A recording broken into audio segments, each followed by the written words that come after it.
Okay, Chair, we're live now. Thank you. Well, good afternoon and welcome to the November meeting of Norwich City Council Scrutiny Committee. Although we're conducting this meeting via Zoom, any decisions and recommendations made today will have the same validity as if this meeting was happening at City Hall. So I'd like to welcome all the members of the committee today and our external guests, who I'll introduce in a minute. But we'll just go on to item 1. Do any members have any declarations of interest? No declarations of interest, thank you. Item 2, apologies. I've received apologies from Councillor Manning, and Councillor Stuteley is substituting for Councillor Manning. Councillor Sue Sands has offered apologies, and Councillor Mike Sands is the substitute, and Councillor Viv Thomas has apologised, and Councillor Keith Driver is the substitute, and Councillor Kate Oliver will be a couple of minutes late to the meeting. I think I've got everything there, haven't I, Lucy? Great, thank you. I've got no public questions or petitions. So item 4 is the minutes. Are members happy that those minutes are an accurate record and that I can sign off?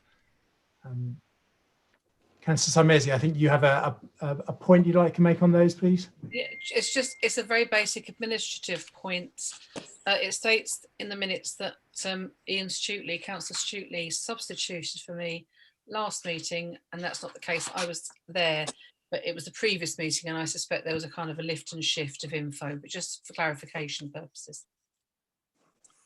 Thank you for that. But other than that, if members could indicate if they're happy for those minutes are an accurate record, I can sign them off. Yeah, lots of thumbs ups and noddings going on, so that's great. Thank you very much.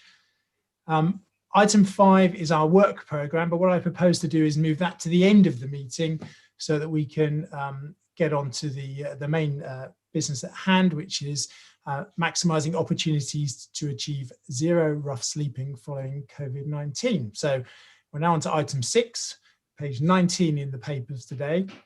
I'd like to welcome Caroline Allywell, who is joining us formerly of Shelter and Citizens Advice, and will be able to answer some questions, and Matt Downey from Crisis. And we've also got Councillor Kevin Maguire, who's the portfolio holder, and Chris Hancock will talk us through his report very briefly, and then we'll move on to questions. So thank you all very much for being here.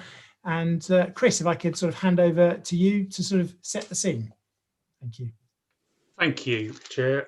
Yes, I'm not going to go through the actual report line by line, and the eagle-eyed amongst you will recognise that actually it goes from 2.2 to 4. It's actually, there is nothing missing in the report. It should go to 3, so that's my fault, and just make people aware of that when I'm referring to numbers. Like I say, I'm not going to go through the document line by line, but I'm going to put out what I think are the salient points. I'm going to then draw you to the conclusions that are at the end of the report. I'm going to talk to you about our COVID response in Norwich and getting people off the streets, and also why we continue to see the flow of people onto our streets, the current numbers that we've got out there at the moment. Also, I'm going to talk to you about some recent successful funding bids that we had, and what we're delivering as set out in our rough sleeping strategy. This is our second rough sleeping strategy. We've had one for a number of years in the city. I'm also going to talk through some of the social and economic factors, looking at the unemployment rate, planned cuts to universal credit, and also going to talk to you about renters and some of the information that I have around protection from eviction. So I'm just going to go through that now, if I may. So basically, in response to the government's Everyone In letter that came out on the 23rd of March, Norwich City Council made plans to house people at risk or were rough sleeping on our streets. And we do this all of the time anyway, but obviously there was extra impetus to get as many people off as possible. We helped 117 people get off the street during the 23rd of March to the 31st of July. We provided emergency accommodation for 82 people. 3 were reconnected back to their local area, and 32 were offered direct access hostel accommodation. So of those 117, 101 have been supported to move into alternative accommodation and more sustainable accommodation, including some of our Housing First properties. And the majority of those people have stayed in that accommodation that we provided, which is also really encouraging. So during and after the above period that we had, we do continue to see people flow onto the streets. The reason for the continual flow of people onto the streets can be summarised, and I've just given you a summary on 1.2. There still is a shortage of support available for people out there, certainly with preventative services in the rest of Norfolk and other parts of the country. We see people from other areas to the city. So around 50% of our population comes from outside of area. So we will see people from all over the country come into Norwich. Another driver for our rough sleeping figures are evictions and abandonments from our supported housing. Often that's due to levels of complexity of needs amongst our clients. But also it's the other things that we'd expect to see, such as relationship breakdown, people leaving institutions, though we've done an awful lot of work around that, certainly with the local prison and the probation service. But as I said, many people that we're finding on the streets have been homeless for very long periods of time. And that goes hand in hand with the evidence base that we have, that high numbers of the people that are on our streets have multiple and complex needs. We use a method of measuring the complexity of the people that we see on the street, which is called the Chaos Index score. And we use that as an evidence base so that we actually know what those levels of complexity are, so we can measure that through the person's time in our services. 1.3, I'm just going to, I've just on the report, it shows you our current numbers in September. We saw a slight decrease in October, but we're seeing similar kind of numbers, but albeit less than we were seeing last year, which is obviously encouraging.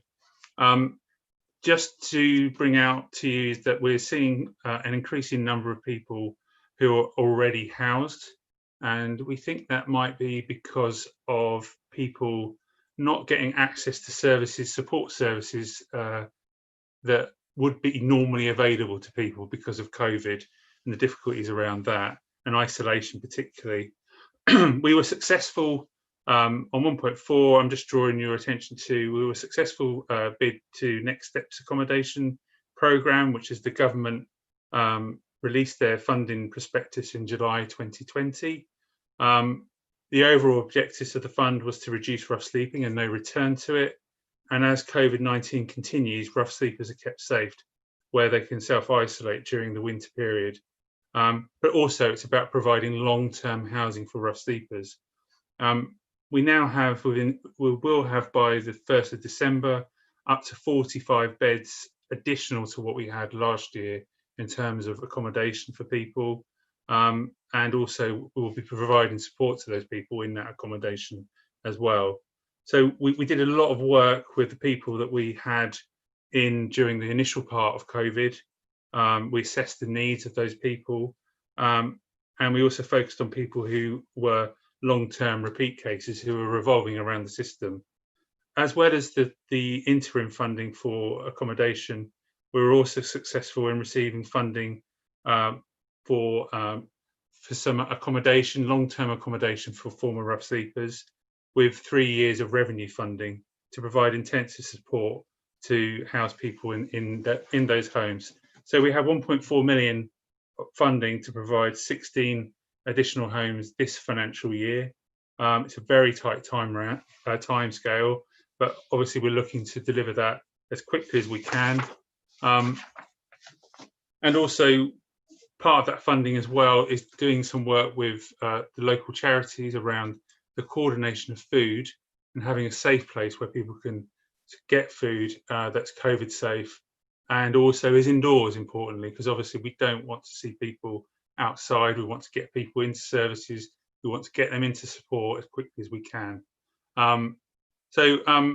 We understand that there will be further opportunities, and I put that in 1.6, to access further monies through the Next Steps accommodation programme. And we do have an ambition within the council to develop more of those units. And with the revenue funding, that should bring some long-term stability for people that we get off the streets. In 1.7, I've just given you an overview of some of the things that we've delivered, that we set out in our rough sleeping strategy. Obviously, the grant commissioning of Pathways Norwich is one of the big parts of that. And also, I've talked to some other things that we've done since the strategy came out. One of the things that I do want to draw to your attention is that certainly around developing our assertive outreach model, we've also recently commissioned some drug and alcohol outreach workers that go out with our outreach team. And they're a really key part to engaging with people. As you probably know already, unfortunately, Norwich does have very high levels of substance misuse, and we're an outlier in terms of that compared to other parts of the country. So it's just about having that engagement and getting out onto the street and actually meeting people. We also developed a number of special multi-agency and multidisciplinary meetings to case manage individuals.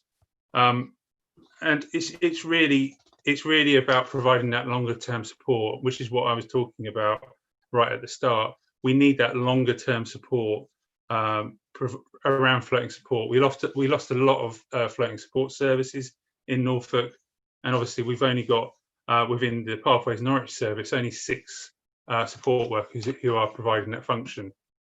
They actually provide support up to 180 people at any time. Our Housing First workers also provide additional support, but obviously this takes time and it's not a quick fix. In terms of social and economic factors, under 2.1, I've just talked to you about, I've drawn your attention to the increase in the uptake of benefits, as you can see in table 2. And also on 2.2, I've also mentioned the planned cuts to universal credit. The government at the start of COVID brought in an additional, I think it's £20 or £25 on top of universal credit. There's plans to reduce that funding or withdraw that additional funding. But the problem we have within the city is that, and I'm just giving you, this is an example, under 2.2, is that for the median single worker without children who has furloughed under the job retention scheme during the crisis would have had an income replacement of 83%. Now, if they become unemployed at the end of the furlough period, that replacement rate falls to 30%. This is from the Resolution Foundation. And with next April's cut to universal credit, that falls even further to 23%. So losing their job would mean losing over 3/4 of their income. And obviously, in terms of risks for people becoming homeless and potentially rough sleeping, that's obviously quite significant. I've also, on table 3, I've mentioned the increase in number of people on universal credit. There's been, on last year, 159% increase in the uptake of universal credit. A lot of that is down to the migration of that benefit across. So it isn't just because of COVID, but as you can see, those numbers are significant in terms of the number of people who are now on universal credit in the city, which is now 14,000 people, households, sorry. So on point 4, which actually should be point 3, the evictions in the private rented sector. In Norwich, we have some of the lowest levels of home ownership in the country, as I'm sure you already know. But the private rented sector does make a significant number of our dwellings, 23% of all. Information that I've presented in 4.2 showing that renters are most affected by COVID, particularly both private and social renters are now more than twice as likely than mortgages to have lost their job. And obviously they're bearing the brunt of the COVID jobs crisis. In 4.4, I've just brought your attention to the protection from eviction ended in September 2020. now landlords are required to give 6 months notice of repossession. And also I've highlighted some recommendations from Shelter around protections to renters and what they believe should be given in 4.5. So in conclusion, I think before the pandemic hit, there were existing social and economic problems that already existed, without doubt, and that the pandemic has made these problems even more pressing and self-evident. And you can see that in the evidence of the people that have been affected by the crisis. In terms of rough sleeping, we have a significant amount of emergency accommodation within the city, much more than we had before. So we feel better prepared for the winter. We're developing more housing first properties, and we're looking to do more of those in the future. The formation of a Norfolk strategic partnership around homelessness will provide a forum to help develop ideas and services with statutory and voluntary sector partners. So that's a strength in that. And also we continue to develop the services that Pathways Norwich provides. Also within private rented sector, we have a strong record of preventing homelessness. We utilise as much as possible of our discretionary housing payments to help people in the private rented sector stay in their homes. And we're also looking to improve the quality of advice, and also we've recruited additional staff to work with private sector landlords to prevent and reduce homeless presentations. So there's lots of things that have been going on to improve those relations. So that's that in terms of my report. Are there any questions at all? Thanks very much for that report, Chris. I'm going to kick off with a couple of questions, and then I'll go to members. My first question is around private rented sector, and I think this is for both Caroline and Matt, actually, because it's looking at more of a what the sort of national policy perhaps is at on this. And it seems to me that there's a potential tsunami of pent-up evictions that will come as and when furlough eventually finishes. I mean, Chris has highlighted in his report the sort of what the income change is likely to be. So really for Caroline and Matt, any sort of comments on what the national picture is likely to look like, and what that might trickle down to our council as. So thanks for that. Shall I kick off with Caroline first and then go to Matt? If you just sort of unmute yourself. Great, thank you. Thank you. So I think it's important to note that in the background there will be a build-up of possession cases that are going through the court. Now, those will take some time to manage, and so there will be a tsunami in terms of number, but I think you'll actually see more of a trickle effect as they eventually make their way through the courts. I think it's important to remember that people are experiencing difficulty in paying household bills across a whole range of essential services, from telecoms to council tax. And while some people might experience temporary hardship as a direct result of coronavirus, so if they're self-isolating for a short period, others may simply be unable to absorb the financial shock. And I know Citizens Advice say it would take the people they help with rent arrears an average of 7 years to pay off their debt. So clearly that debt needs to be dealt with in a very different way to how a temporary hardship should be dealt with. And I know before the first lockdown, the government allocated £180 million for councils for discretionary housing payments. However, that is unlikely to be enough nationally to help those people in chronic debt in the long term. I think realistically, there'll need to be more funding given to councils for discretionary housing payments. And really nationally, we should be looking at a programme of loans and grants, as Chris highlighted in a report from Shelter, that is going to help people who simply are just not going to have that money to ever really pay back those housing debts. So that's just a bit of background to the national picture. I think in reality, you'll see those cases of homelessness increasing incrementally rather than kind of in big waves. The other thing to note is, while a focus on homelessness is really important, there will be other issues that might be overlooked during this pandemic, such as disrepair. And we know that before the pandemic, some landlords were struggling to keep up with their rights and responsibilities that go alongside providing such an essential service, such as, installing smoke alarms and doing annual gas safety checks. And while some landlords may have struggled to understand what's allowed and what isn't in a local area during lockdown, and the various versions of local lockdowns across the country, which will affect different properties in different ways, depending on how many properties they own and whereabouts in the country they are situated. Admittedly, a small minority will simply and brazenly be breaking the rules. So I was heartened to hear what Chris was saying about how you've recruited additional staff to deal with private renters sector relations. I think there's also a question mark on how much you're able to do to support teams in carrying out category 1 hazards as well, and giving landlords that extra bit of support they might need as they struggle to kind of navigate their way through what is a very difficult period. Great.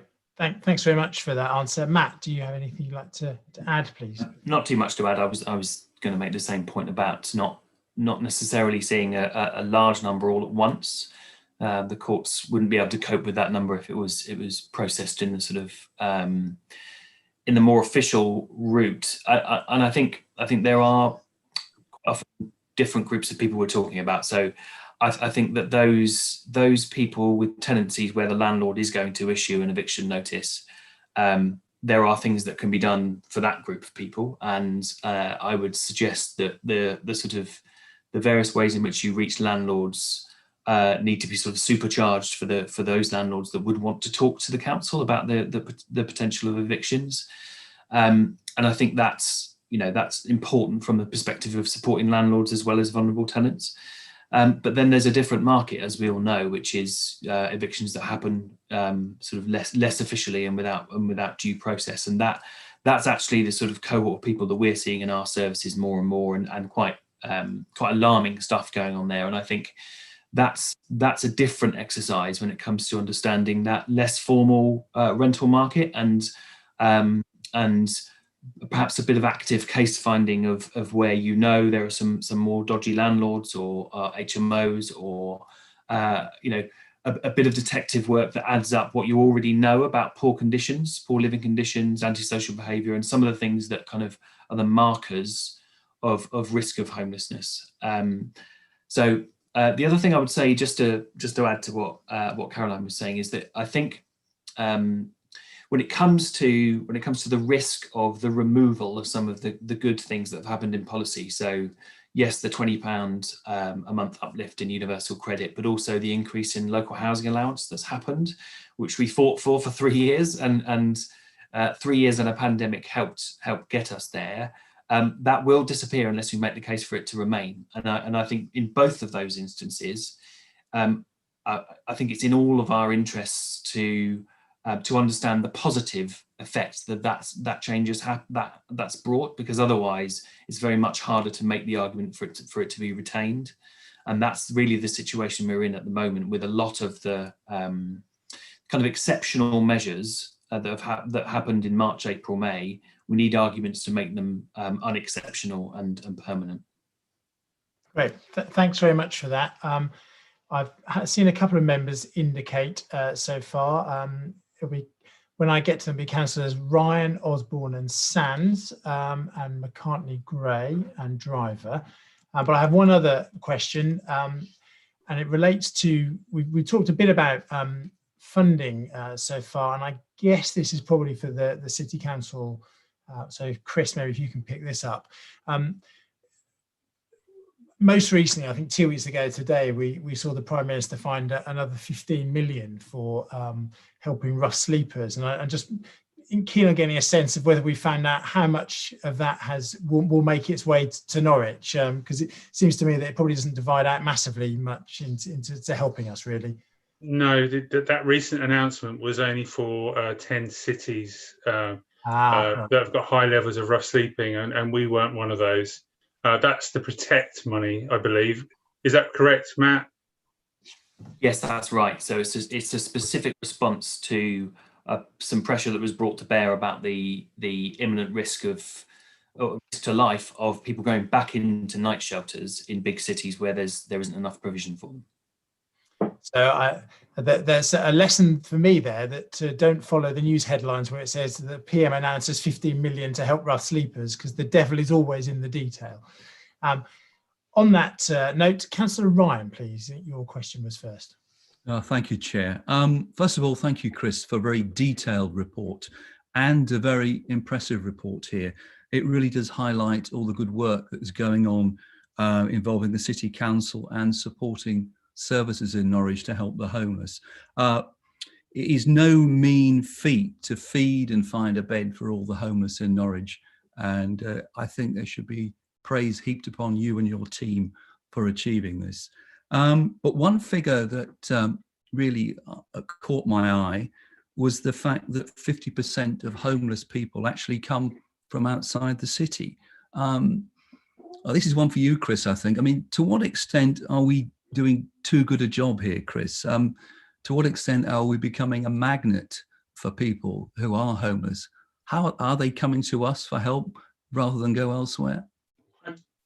I think there's two parts to that. I think I mean, services in other areas of the country perhaps haven't been funded as well, so people will come and seek services within an area where they can get help. So Norwich is attractive from that, but people come to Norwich for other reasons as well. You know, around employment, access to housing, access to transport, or relatively good transport links. I think there's a number of reasons, and I think that I said that 50% were outside of Norwich. Quite a high number of those are within Norfolk. I mean, there is a significant number as well, around 20%, that come from outside of Norfolk. So they tend to come from other parts of the country.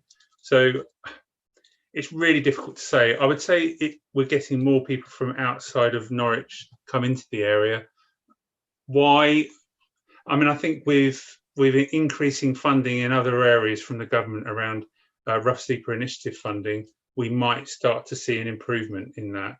But it's going to need significant funding in other areas and an improvement in services in other areas to stop that flow. I don't know what other people think about that. I mean, one final question, Chair. I mean, clearly this is very impressive work, but the money has not been confirmed or guaranteed for the next 2 or 3 years. I mean, to what extent could we lose this good work if funding is not put in place in the years to come? Is that Matthew, perhaps? Well, yes. I mean, I think the last few years have been a story of losing homelessness services because of reductions in funding. I think that the if I could just come back on the previous point, Councillor Ryan. So I do think that Norwich is one of the, I would say, top 5 councils in the country for provision of services for people who are homeless, and not just rough sleeping. But I would seriously warn against the idea that therefore it's a magnet for people. Firstly, I would say that there's not a single council in the country that thinks every single council in the country thinks it's a net importer of homelessness, and they can't all be right. And secondly, I would say there's very little evidence, apart from in some places like Brighton and seaside towns where particularly middle-aged and more elderly men think about where they were less depressed when they were younger, and they go back to sites of where they're on holiday when they were young. There's very little evidence of people actually being sort of homeless tourists, if you like. So I would just warn against that slightly. So I mean, I think the case for continued funding, I think, will become harder once the government starts to see that these kind of one-off pots of funding don't necessarily make substantial and lasting kind of dents in the overall number of people sleeping rough. So I would say that really brings to bear the responsibility not just to see homelessness through the lens of rough sleeping, but to recognise that, you know, people have typically experienced 4 or 5 forms of homelessness or instances of it before they sleep rough. And they've been much cheaper to deal with all the way along until that point as well, getting more expensive as they go. And actually, for every conversation and every pound that the council expends on rough sleeping, I would recommend at least 2 on prevention. Yeah, those are the ways in which actually you get this to be a cheaper problem to deal with and a smaller one in the end as well. Thank you, Matthew. Thank you. Thank you. Councillor Osborne, please. Thank you, Chair. I've got sort of 2 questions on rough sleeping and 2 on the rental sector. So maybe I'll take the rough sleeping ones first and then can come back later. That's all right.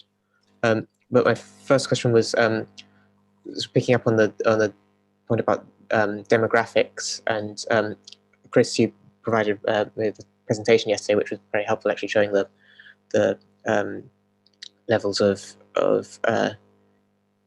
the female-male ratio, and that actually female numbers of rough sleepers was much higher in Norwich compared to other places in the country. I wondered if you could talk a bit about that, and also about provision for other demographics and people with protected characteristics, and whether whether there's particular support for people with different sexualities, for example, who may be at risk.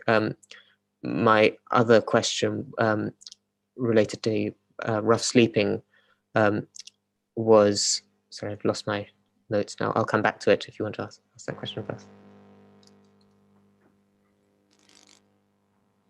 Yes, in terms of protected characteristics, we don't have a lot of information around that between our population. We do collect it, but we don't get an awful lot of information that comes back from our monitoring, particularly around that particular area.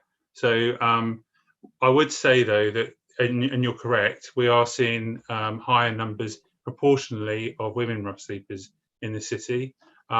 And we think that's linked to domestic abuse, but we also find that there's a significant amount of women with very high and very complex needs. So what we're looking to do next year is to carry out another health needs audit and needs audit of our homeless population, so that we actually better understand what those needs are, and hopefully we'll pick up those things that you mentioned, so that we're not missing anything potentially that's underlying. And I think it's really important that you get to know what your group of people are, in order to better commission services that are actually meeting those needs, so they don't become homeless again. So yes, that's a piece of work for us to do. And about LGBT plus provision? As I sort of said, I'm being completely honest here. When we collect that information, we don't have any specific information come back that's a particular issue in Norwich. So I couldn't say that on any of our monitoring that's come out as an issue. But I think if we carry out any further surveys of people, we will look to see whether that is a particular issue. Certainly in other areas of the country, I know amongst younger people tends to be more issues around that, but I don't have any cast iron evidence that I could provide you with right at this moment. Okay, thank you. If I can ask another question. Yeah, please. It's about the drug and alcohol support workers, which I think is absolutely needed. And my question is how that sort of links in with other partners like Change, Grow, Live, and the work that they're doing, and how that's sort of coordinated, and also with the Council's Safer Neighbourhoods initiative, which is sort of focused on 7 areas in the city. And just as a sort of bit of background to that, earlier in the period between the 2 lockdowns, Mancroft councillors, we organised a walk around with the police and Tim Bacon from the Safer Neighbourhoods initiative, and Phil Reed from Change, Grow, Live in the Bull Close, Magdalen Close area. And actually having Phil there was really helpful to talk to residents as well as to people who are sleeping rough, and sort of explain to them the situation that people are facing, so that they're not just seen as people who cause antisocial behaviour. They're actually seen as people who maybe needed to supported into treatment, and that those residents can then help to provide referral, or not exactly provide referrals, but contact support services as needed. I can certainly tell you from the perspective. So those roles are actually there's two roles. One which works on a sub-regional basis, which works across Greater Norwich, and the other one which is Norwich based.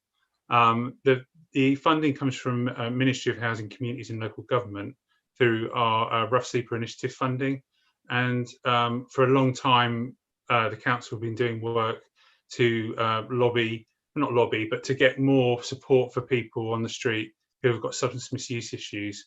And the work of that group is basically to engage with people, to gain their trust, to to have that expertise on the street to help people access services. So we're developing services within the council and within our RSI funding, Rough Sleeper Initiative funding, around detox provision in the city, and also dry house provision within the city, because we knew that we needed that from the last health needs audit that we carried out.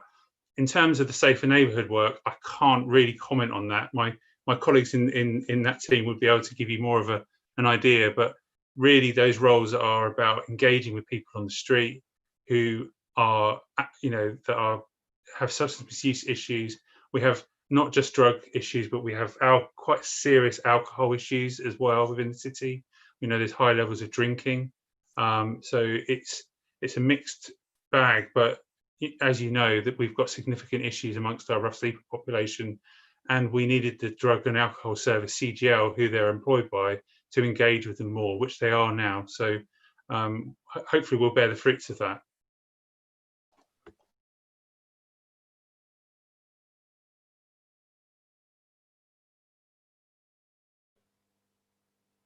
We can't hear you, James. You don't seem to be on.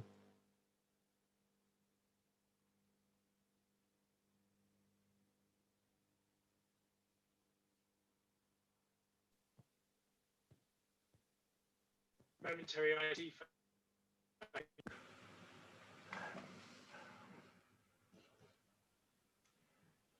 Right, I think I'm back on again. Yeah, I can hear you now. So sorry about that. Momentary issue where my sound card decided to give up.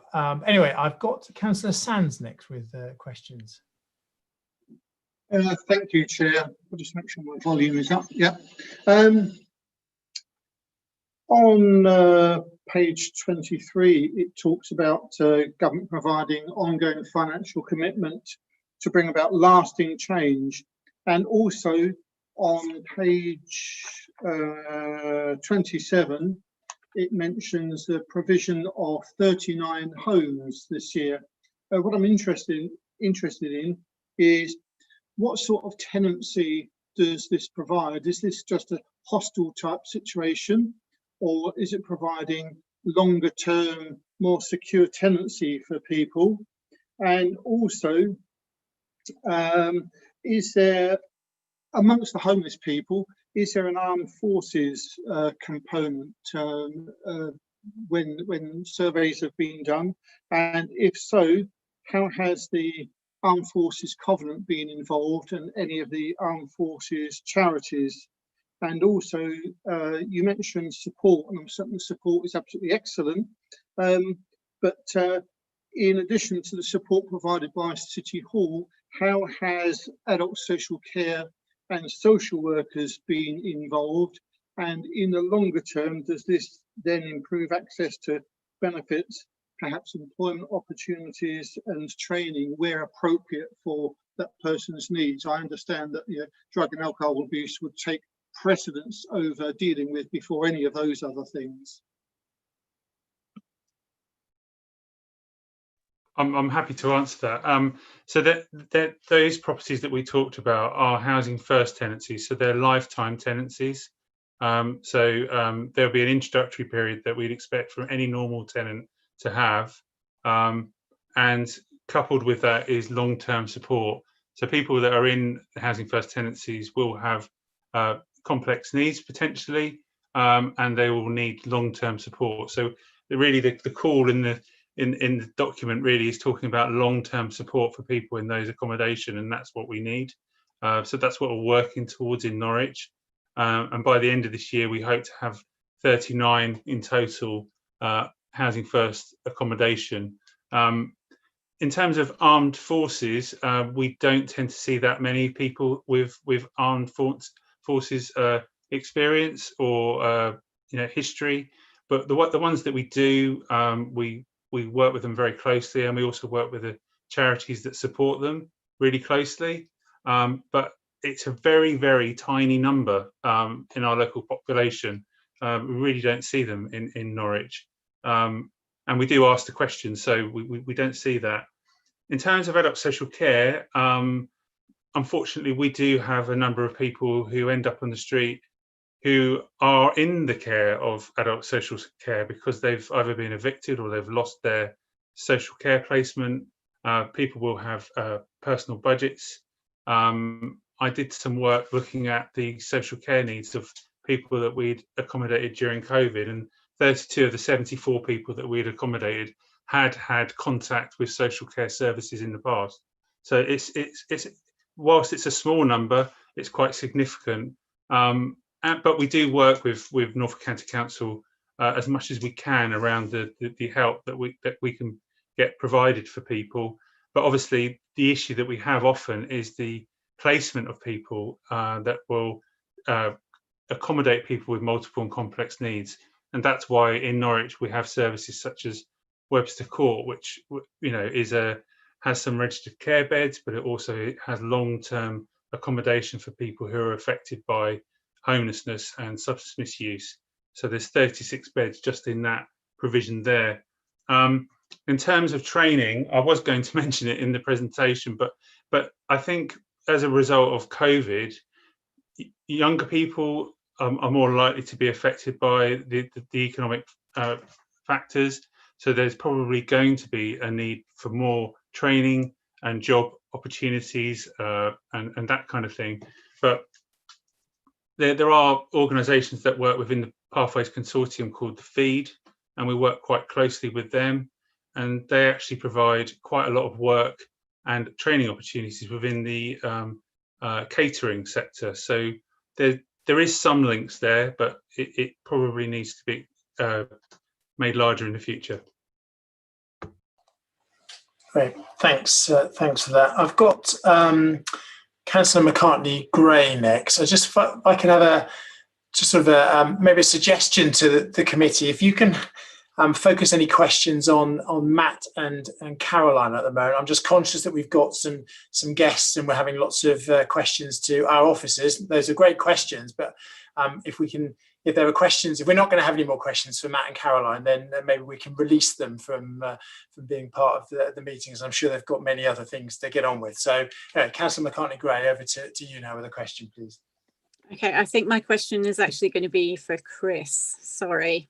I was just looking when I was going through the papers at 1.1 on page 25.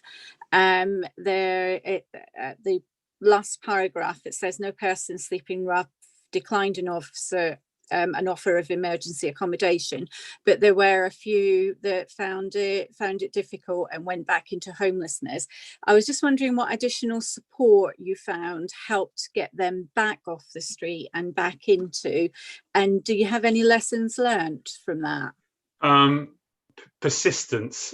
We have got an amazing outreach service, and they during that period of time, I can't really, I'd really take my hat off to them, the kind of work that they did. And it was just sheer persistence and working with people and convincing people and cajoling people and, and just encouraging people, because as we had with the winter shelter last year, previous years, we had to help people with medication to actually bring them indoors because they hadn't been indoors for so long. I think we've got a prescribing nurse and a mental health nurse that work alongside our outreach service, and actually their insights are very, very useful. And now we've got the drug and alcohol workers. It's kind of like having that that holistic service that's able to actually pin down what those specific needs are. And I think that's why we've been successful in getting people off. But it's an ongoing issue. And so, but yes, we're always learning, always learning. Great, thanks very much for that. Matt, did you want to come in? Yeah, I did. I think I just wanted to give a vote of confidence to that, because I think so often what you hear about kind of not just the flow of people into rough sleeping, but kind of repeat rough sleepers, is that the offer is incomplete. That either you don't have a kind of assertive and kind of trauma-informed outreach model, or you don't have the most important thing, which is an actual housing offer, not accommodation, housing.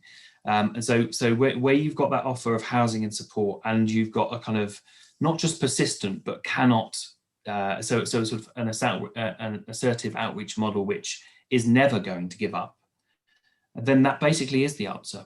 And I think that the councils to be really highly congratulated for that kind of fulfilled model, which you rarely see actually, and to be investing in that during the pandemic is really fantastic, because actually in most areas of the country what we've seen is investments in really short-term and deeply unsuitable level, ways in which to accommodate people in emergency accommodation, which may have saved people for a period of a few weeks from being on the streets and from COVID, but doesn't actually resolve their homelessness. So I just wanted to give a vote of confidence to that. Thanks very much for that. I think it's really good to hear the sort of an external endorsement of the work the council is doing. So thank you. Councillor Driver, I think you're next on my list, please. Yes, thank you, Chair. Mine is working on, well, I want to bring in agents up which has been took up. I want to find out the causes why they're on the streets, but I also want to ask Matt and Caroline, I mean, your word for these charities, is it too many? And we're losing people through this, and we should actually be joining up and saving money and spending money in a better way to help the people on the streets. And also to ask Chris as well, would it be better if we actually gave more money to the outside charities, some of them like Leeway, which helps in domestic violence, and if we help them and give them more accommodation, because domestic violence is hit the roof in the country, and do we give priority? I mean, are there more children going on the street? Because as you said, there's more women on the street. Is this just single women, or is this women with children have been kicked out of houses by their husbands and partners and so on? So there's a whole big question there. I mean, the thing about the charities, you mentioned the drug people, you mentioned the alcohol people, you mentioned domestic violence, you mentioned CAB, you mentioned the homeless, you mentioned the shelter. And it seemed to me that if you're homeless, who do you go to, and do you miss out on one you want to go to? Thank you for that, Councillor Driver. So let's put this to Matt and Caroline first. Too many charities. Caroline, do you want to go? I feel like I'm dominating this. You go ahead. Sure. So I think from my point of view, the wider you cast the net of support services, the more people you will naturally catch within it. So people will often hear about support services through word of mouth. And it's integral that we have as many out there as possible so that people can maintain access. I think, as well as also providing help when people are at crisis points itself, we also need to look at what help we can be giving in the background to deal with the systemic causes of what their issues are. And to do that, you need a hefty weight in order to influence government, and any government, whether it's Labour or Conservative. There's no point in being the tiny voice in the corner. You need to have as many people saying the same message repeatedly for it to be heard. We know that, once you start getting bored of hearing that message, that's when that message is starting to get through. So as many voices, in my opinion, that you have making that same messages to different parts of government, that's when you start to achieve real change. So I think that as many support services providing different support depending on people's needs, because one service can't necessarily do everything. I think casting that net as far as and as wide as possible will ultimately be a good thing for the people that we're trying to help. Great answer, thank you. I mean, a personal view is that I think that probably in some ways there are too many charities. I think when you see charities competing for the same funds and undercutting each other, that's not a great look. But that said, I think that we're also in a position right now where lots of charities are going under because of a drop in public donations, and they tend to be a lot of the charities that are desperately needed for kind of emergency support. So I think that's really important to recognise. I totally agree with Caroline, though, that this has been a time for not just active campaigning on a kind of lobbying sense, but also bringing solutions to government. And that one of the things that went slightly unnoticed, Chris will have noticed it, but was that right in the middle of the pandemic, something that we've been working on for a long while, which on the issue of domestic abuse, which is that people who are fleeing domestic abuse should be given automatic priority for local council rehousing. We got that change into the domestic abuse bill in the middle of the pandemic, that only happens when you've got fulfilled, kind of confident, fully funded charities to be able to do that. Government didn't come up with it itself.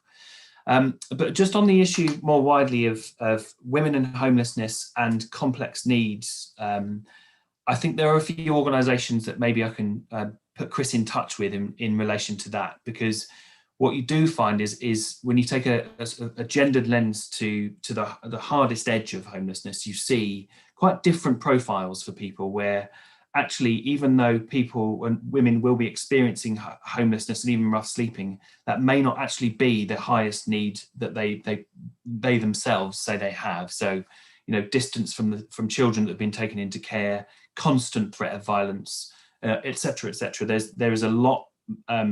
There's a lot in that mix, which is that means that there are different types of models that are necessary, and there's some brilliant projects that have broken through with good evidence about how kind of some of the housing first principles can really work for that group.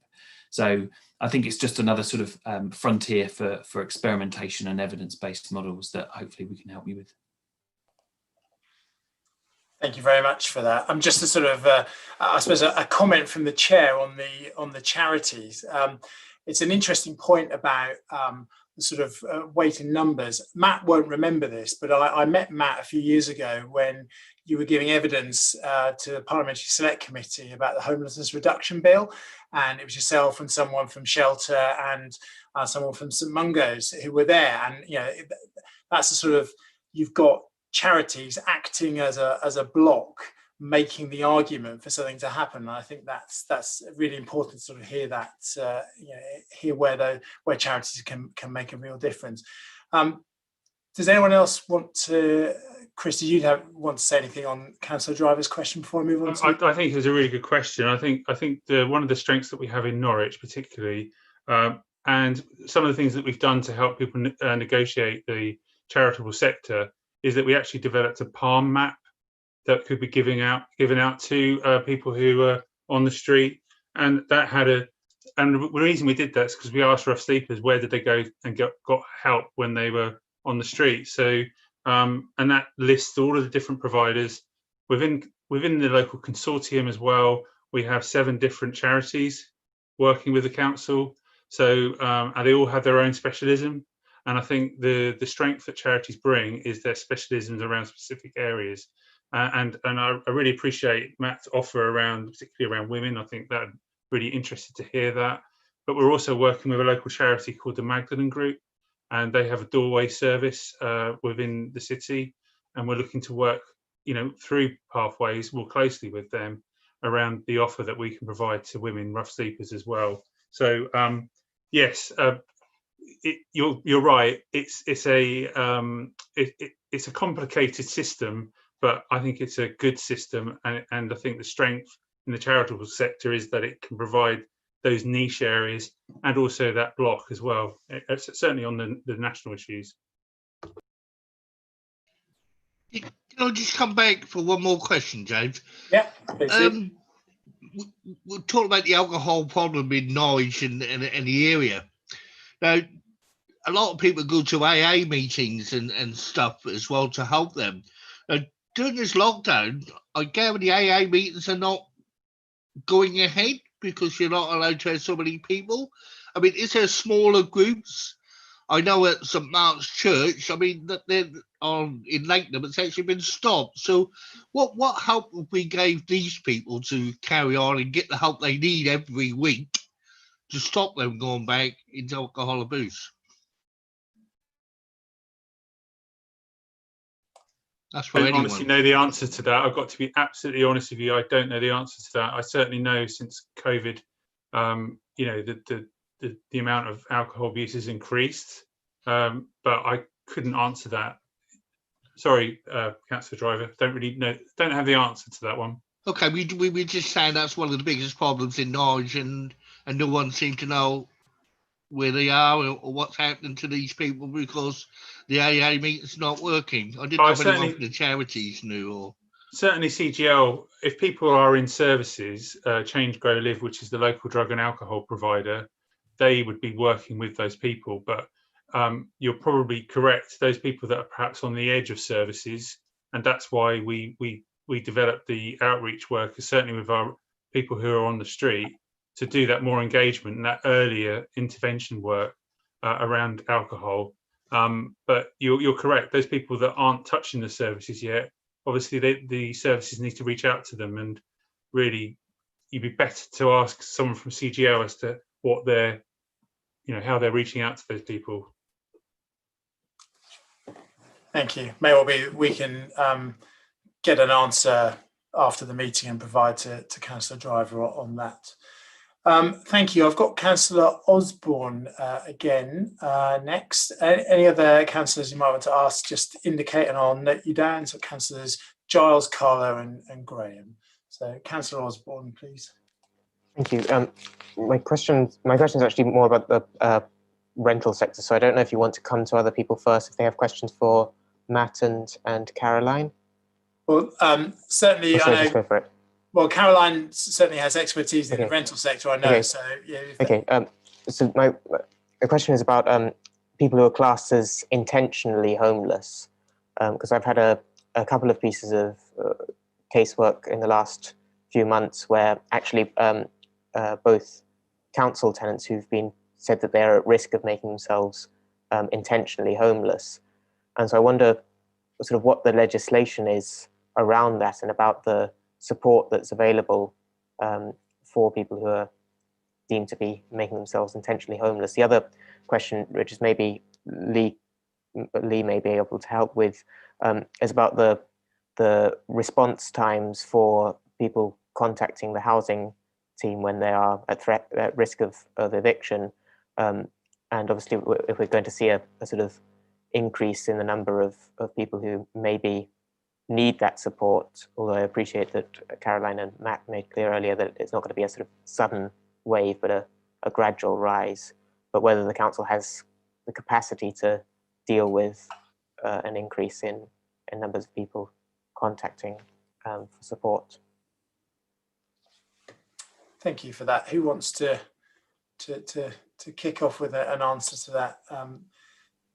Caroline, Matt, from a sort of national policy perspective over intentional homelessness? So this is probably outside of my area of expertise, so I might defer to Matt if that's all right. Yeah, sure. I mean, I think the first thing to say is that just to remember that the Homelessness Reduction Act means that even if people would otherwise be seen to be intentionally homeless, they should be helped by the council if they're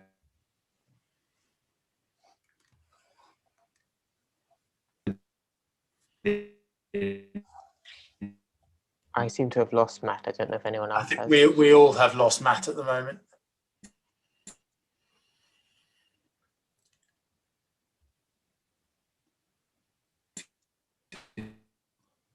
Can I take the second point, Councillor Wright? Yeah, please do. Thank you. Yeah, Yeah, just in terms of, as Chris said in the presentation, we have appointed people in the housing options team specifically to deal with the private rented sector. So, which is a new approach. We did have conversations about private rented sector generally, and I think the conclusions we reached that these are housing issues that people come to us with, not enforcement about private sector issues. So that's why they're embedded in the housing options team. So we've increased capacity in that team in anticipation of, as you say, trickle, tsunami, whatever it will be. There'll certainly be a growth. So we're anticipating that, and the people we've appointed are experts, not only engaging with tenants in the private rented sector, but also the landlords. And I think Councillor Wright's point earlier on was well made, really, about it's equally important to engage with the landlords as it is to support and help the tenants, because I think quite often a lot of the landlords we had in the private sector are kind of well-meaning amateurs in some way. They're not professional with huge portfolios. A lot of them are people just have a spare home, they're renting it out, so they don't know an awful lot about sometimes the rights of tenants or indeed their own responsibilities. So I think we're well set up at the moment, but it is a watching brief as well. Thank you for that. I don't think we have Matt back yet. I think it looks like his broadband connection's dropped, but he was sort of part of the way through explaining to us that the council has a duty under the Homelessness Reduction Act, and we may never hear the rest of that sentence. I could probably complete it. We have a duty under the Homelessness Reduction Act to at least do the housing plans, do the investigations, and make sure that clearly there's no the vulnerabilities and so that we do. And again, I probably will reiterate, the real strength of the work we do in Norwich is our prevention work. The crisis work and emergency work is top class as well, but our real forte is that prevention work. So and that's why we haven't got loads of families in TA and lots of children in temporary accommodation. So we're really proud of that prevention work that we do. Great, thank you for that. Well, let's move on to Councillor Giles now then, please. Councillor Giles, your question. Thank you. Thanks, Chris, for the report.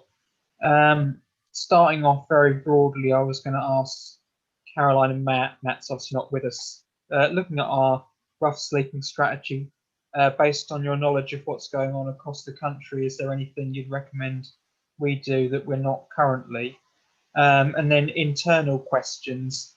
The first question I was going to ask Chris was with regards to the prison and what the situation's like at the moment with regards to prisoners being released and their housing needs being met.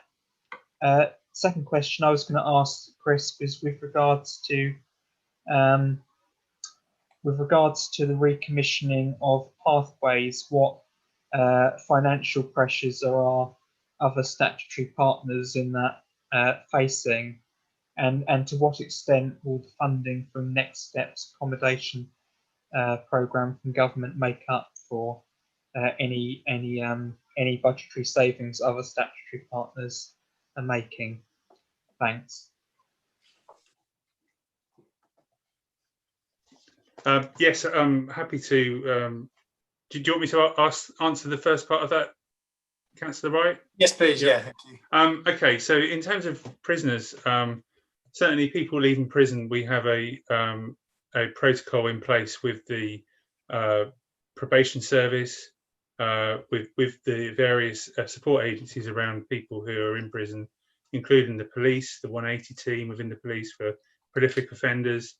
So we have a protocol in place which kind of sets out what we do for people who are leaving prison. That's informed by the Homeless Reduction Act, which others have mentioned in the meeting. And that's having some success. We are seeing a reduction in people ending up on the street, leaving prison. I was actually speaking to someone from the community rehabilitation company, soon to be National Probation Service, because it's going back into the public sphere today. And there is some additional funding, I understand, being made available over the winter period by the Ministry of Justice to help people for leaving prison. But it's always an area that needs work all of the time, because not everyone, when they leave prison, certainly with our local prison, which is a short stay prison, then people are not in there for very long, and they tend to come out at very short notice. So, and also it's not down to the individual to work with the support providers there when they leave prison. So they have a hard task, but I think we are getting better. We've also commissioned some additional, well, we've actually provided 10 properties this year for people leaving prison through some right to buy funding that we've got through our own funding that we've got in the council, working with Broadland Housing Association. And also we've got some support for those people in those tenancies through the Ministry of Justice and the Police and Crime Commissioner for 2 years, so which is very encouraging. The recommissioning of Pathways is ongoing. So as you probably know already, that core funding that started out back in 2018, that started Pathways through our grant commissioning process, came from Norfolk County Council, Public Health, CCG, and from our own funding. The County Council have agreed to fund up to a certain amount this year, and obviously the council will be making their contribution. And I'm waiting to hear back from the CCG and from Public Health. The signs are good at the moment, but it's not over the line yet. But things are looking good for next year in terms of that funding. The Next Steps accommodation programme is slightly different because it's giving us additional capacity in the system. So through that funding, that will give us additional 16 homes for people. And with that, there is a 3-year commitment for revenue funding for 2 posts, providing support for those people in those homes. So it's more about creating capacity rather than our current provision that we have provided by Pathways. I'll just say on that last comment, people on planning committee shouldn't talk about this. Thank you to the Chair of Planning there. Councillor Giles, now that we've got Matt back again, could I ask you to repeat your question that related to the sort of national picture, and then I'll call on Caroline and Matt to give an answer to that. Yes, it was a very broad question, but while we've got Matt and Caroline here, I wondered if there was any best practice from other local authorities they were aware of that we weren't doing in our rough sleeping strategy, and anything they could recommend.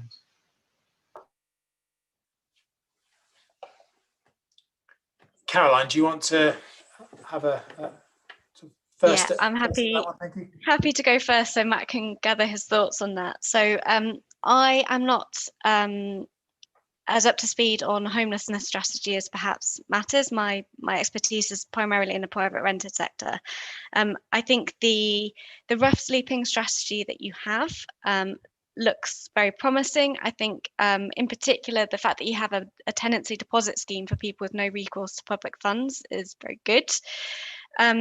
What I would say is I know that there's the outreach model that you have as well, and I think it's really important to get to people before they hit crisis point as well. And you will know from the data that you have locally, where your local landlords are. You might not know every single one of them, but you'll also have an idea from rogue landlord databases and improvement notices that you've issued over the years as well. So I would suggest thinking about, if you have capacity, maybe going over those kind of previous cases where you've issued improvement notices and emergency notices, things like that, and just checking in with those landlords and tenants to see if everything is going okay and if there is any additional support. It just might be a way of you proactively catching people before they hit crisis point in the next few months in particular. Great. Thank you for that. Matt? Can you hear me? Yes, yeah, we can. Oh, that's a miracle. I've dropped out twice. Well, all I will say in addition to that is that I think that when it comes to prevention, it's probably worth thinking about some of the non-traditional sources of information. So schools and GPs and the sorts of people that don't. I think we're losing the we're going to see kind of poverty and death. Have you lost me? Yeah, it's sort of dropping in and out, unfortunately. Okay, I'll maybe leave it there then. Okay, thank you. Both.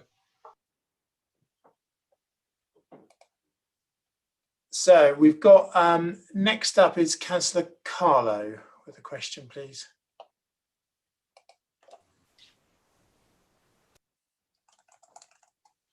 Oh, Denise, you're muted at the moment. Okay, sorry. Yes, thank you very much, Chair. I've got two questions, and the first one, Lee has answered it to a large extent, and that is families with children. And it sounds as if it's very good. The City Council seeks to prevent homelessness. I wondered if on occasions you do have to house families for short periods in bed and breakfast, and whether there's sufficient provision in Norwich, because at one stage I think some families were going to Spixworth, which is obviously some distance in many cases from children's schools. That's my first question. My second question is, how can support staff give assurance to people sleeping rough on the street that they'll feel safe in hostels? Because a constant refrain when I speak to rough sleepers on the street, when I see them out, and I don't go looking for them in the same way that the officers do, but I'm sure everyone here speaks to rough sleepers, both before the lockdown and then during the lockdown. There was a young man, I'm afraid, sleeping in a doorway throughout the lockdown period. And then I'm still seeing people on the street. And they say that they don't feel safe going into a hostel. And I don't know if that's just an unfounded fear or what, but it's a very common refrain. And so I always offer to take them either to a place or to the council, meet great resistance. So I just wondered how the pathway workers deal with that problem, please. Thank you.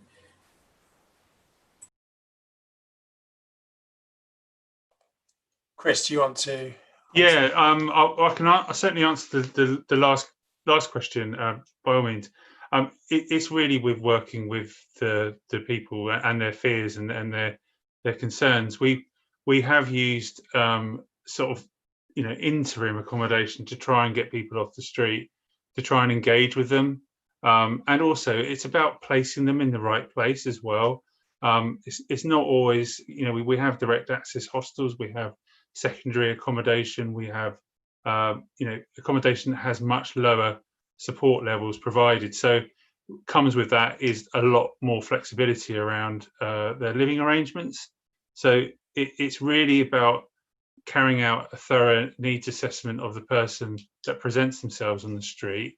And for every person that we meet out on the street when we do outreach, they go out 6 days a week to see people, out during the day as well to engage with people. And it's just about getting that trust. And that can take longer, dependent on the person's concerns about the hostel. There can be places that people are worried, and I do understand that. But yeah, so we would thoroughly assess their needs first and then try to find out what the best accommodation would suit those needs, and also just try to allay those fears as well. Thank you for that. I've got Councillor Graham next. Oh, sorry, Denise, were you trying to indicate you want to come back in? I had the question about the families with children, but can I just ask Chris, come back to Chris, about the Of course. about reassuring people, and that is it a good idea for councillors, as we're walking down the street and we see people in doorways, to stop and talk to them, or is it just actually adding to their anxieties? I think people like human contact, you know, and certainly my experience of walking into work every day, I will see people, and obviously I've got the experience of working with people on the street. But no, I think it's just be respectful of their space, you know, the space that's around them, not to crowd people. But we can, you know, I'll be more than happy to provide some, you know, if some training, some, you know, advice from the experts around approaching people, you know, because you know, we can easily do that. But no, I think people who are on the street will not want to be ignored, and they want to be spoken to, and striking up a conversation could mean a difference between them, you know, having a good day or a bad day, like everyone. So that, you know, it's that human contact is really important. So yeah, I would recommend that people do, but obviously with the right, you know, training and care. So if people do want that, we can certainly look at that. Okay, thanks very much for that. Just so that people are aware, I've seen Councillors Graham, Driver and Osborne indicate. So if there's anyone else, let me know. And if we can just, I'm conscious of time and how long we've had our guests here, so if we can make this a sort of final set of questions for Matt and Caroline, I think that would be helpful to them. So Councillor Graham, please. Thank you. I'd like to echo the congratulations on some amazing work there. I want to ask about two slightly different things. One's about whether there are any gaps in the safety nets, and the other is about where those safety nets are found geographically. So on the gaps, I wonder about whether the provision actually meets the need that we have at the moment and is likely to when we get that trickle or tsunami. I also want to pick up on you mentioned that we have a short-term prison. So if somebody gets sent down for, say, a couple of months, will they lose their tenancy? And the other one is related to the next theme about where that provision finds itself. So, for example, we have a place being used for emergency provision in our ward, and we only found out about it when nearby residents complained of antisocial behaviour. We have another provision in our ward where they've made amazing strides to overcome local resistance and to liaise and work really well with residents, and that's quite impressive. So I'm wondering if maybe councillors could be told about provision in their ward, but also local residents like to know who's about.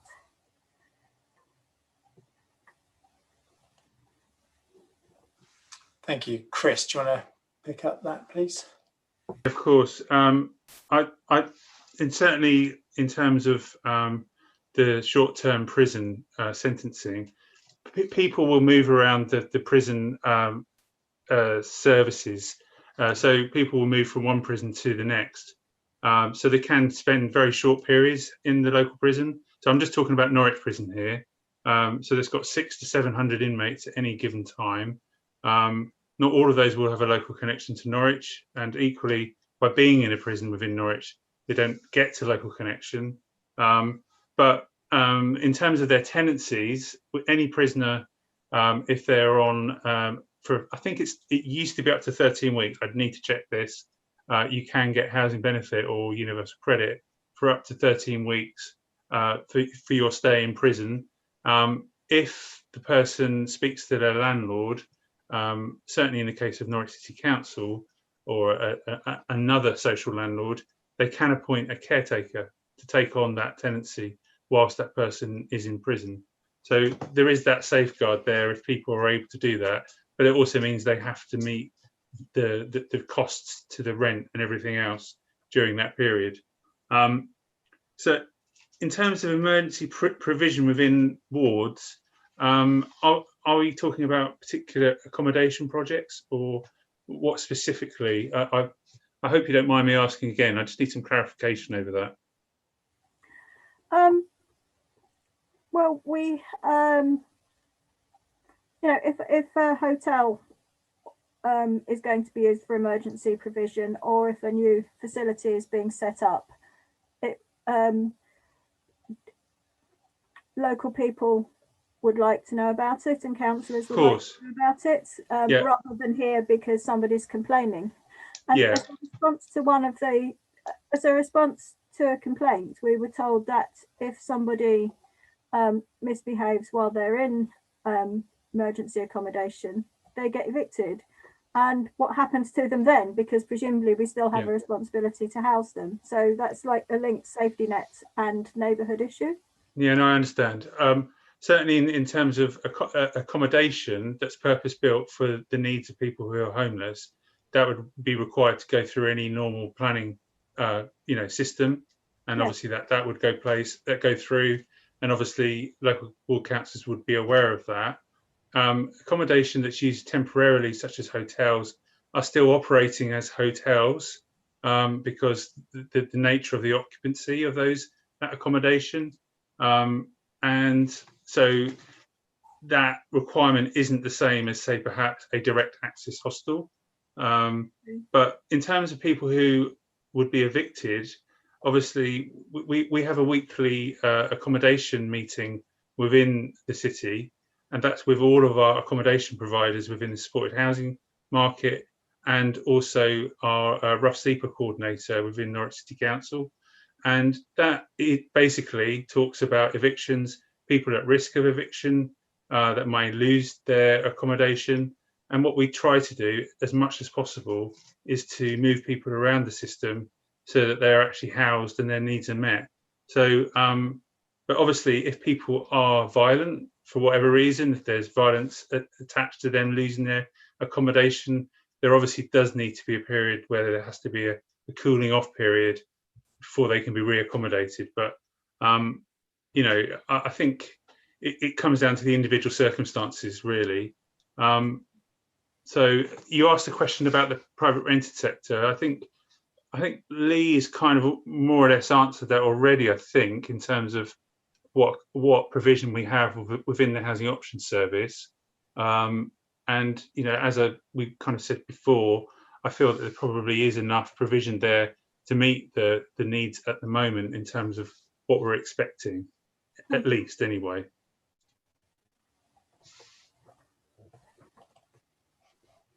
Okay, thanks very much for that answer.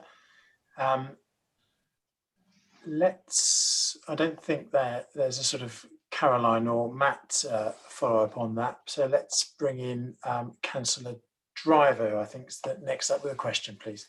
Yes, thank you, Chair. I've got one or two things. Have we got accommodation for people who have got who are rough sleepers or live on the streets, who are actually taking drugs or smoking weed?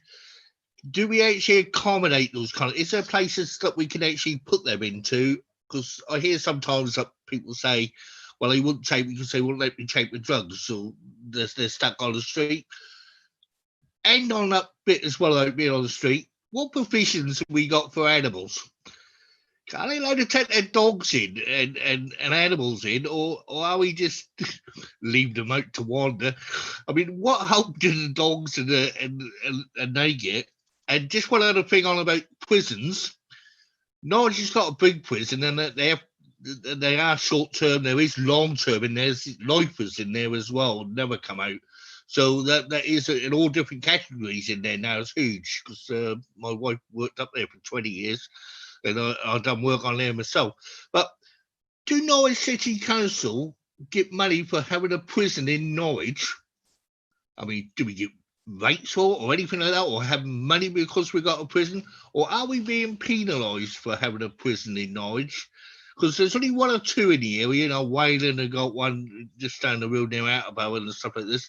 And do we get enough money from the government to help the prisoners when they need to come out and stuff like that? I mean, is there enough money coming in because we have got the prison instead of being as wherever Norfolk ain't got one, Yarmouth ain't got one, Kingsley ain't got one? I mean, are you better off with not having one?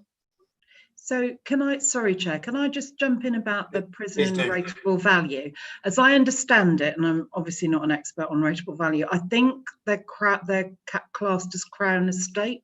So I don't think they pay rates, and I don't think they're subject to the same sort of planning permissions and things. So not to stop Chris answering the more kind of gender specific stuff, but that's my understanding. So there is no, you know, there is no input into business rates or anything like that from the prison.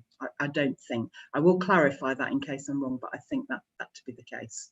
Sorry, Chris, didn't mean to cut over you. Thank you. No, thank you. I was going to say that you know, there are other areas in the country that have two prisons in their area, and I can think of one off the top of my head, which is Doncaster. It has two prisons within its environs. But in terms of animals, yes, we do have provision for animals. Certainly within the direct access hostel that's run by St Martin's Housing, there is provision there for dogs, particularly. We're not seeing as many animals as we've seen before, but some people do attract or, you know, want that comfort of having an animal whilst they're on the street, which is obviously understandable. In terms of access to substances and taking of substances, all of the providers obviously have to act within the law. So, in answer to your question, people can be using substances, but not on the premises. So, and obviously, it's that would be the way that people are housed who will have substance misuse issues. So yes, people with substance misuse issues are housed, but no, the use of illegal drugs is not permitted, and obviously action would be taken accordingly. There is one provision I can think of within the city where it specialises in people with drug and alcohol and mental health issues, but that is a nurse-led provision, and what I mean by that, it's only accessible by a nurse panel provision. So it's not widely accessible, but it's quite possible there that people are able to take drugs, as you call it, but in a safe way that's monitored. Can I just come back on that, James? Have we got any figures about how many rough sleepers would be on misused drugs and who not? I do. I can't remember off the top of my head, but when we did the health needs audit, which I'm happy to share with you, it's on our website actually. I'm pretty sure that actually said the proportion of people that we interviewed that had substance misuse issues, and there's a high proportion of those that self-medicate with substance misuse issues because they have mental health problems, and actually they're using it to mask the effects of their mental health by taking the substances. So there's a number of reasons why people will use that, but yes, we do have some evidence as to the level, and it's quite high. It's significant. Okay, thank you very much for that. I know I've got one more question from Councillor Osborne, which is not for Matt or Caroline. So what I'm going to do at this stage, as they've both been with us for an hour and a half now, is thank them very much for their time and their answers, and say basically you're free to go if you want, and thanks very much for being part of the meeting today, and we'll then carry on with some sort of other questions that relate more to internal city council matters. But thanks very much for your time today. Thanks very much. Thanks very much. Bye. Bye. With that, I've got Councillor Osborne. I think has question for Lee, although we've lost Lee, but maybe Councillor Maguire will possibly be able to pick it up. Yes, it would be helpful if Lee were, I don't know if Chris is able to answer, but I just wanted to come back on the intentional homelessness and really, being quite blunt about it. Why is the council telling people that they will be making themselves intentionally homeless if we still have a duty to house them, which can provide a lot of stress? And I said earlier that actually it was 2 council tenants that I've heard this from, but actually it's one is a council tenant and one is a council leaseholder. I mean, I can come back on that. I mean, we as a council, I can't talk from practical experience here. So I'm talking more from a theoretical perspective here.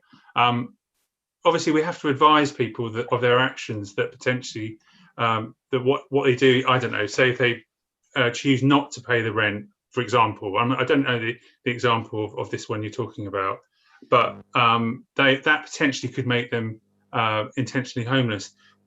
And yes, I can understand it causes stress completely, but we also have to advise them of what their rights are and what potentially might happen if they carry out their actions. So we have protocols in place with children's services. Certainly, if there are families who are at risk of losing their housing because of being intentionally homeless, and obviously there's certain safety nets for those particular individuals. But whilst I understand your point, I do also think, as a local authority, we do have to give that advice and advise people what their actions might bring about. We still have to work with people to provide them with advice and guidance, but we don't necessarily have to provide them with temporary accommodation, or it reduces their ability to get accommodation in the future because of their intentionality. So it is really important that people realise how important that is. So maybe it's a point about how that information is conveyed, because in the letters that I've seen, it says by continuing this course of action, you'll be making yourself intentionally homeless, and that's maybe not the most helpful way of phrasing it. Yeah, I don't. To be honest with you, I don't. Like I was saying, I'm just giving you the theoretical response, and I can't give you the practical what would happen in every day. Lee would be more be able to provide an answer to that. But yeah, I take your point absolutely. Before Councillor Maguire come in, can I just come in on that as well, Councillor Rowe? Well, can I let Councillor Maguire come in, then you can come in. That's the same thing. What do you want to happen, James? Councillor, you're the cabinet member. Can I have the cabinet member in? Thank you, Councillor. Okay, thank you. Yeah, I think what Councillor Osborne has to remember is the following. Imagine that you're living in a council flat, one of the blocks of flats, and your next door neighbour is performing all sorts of unspeakable actions and brings in friends to do the same.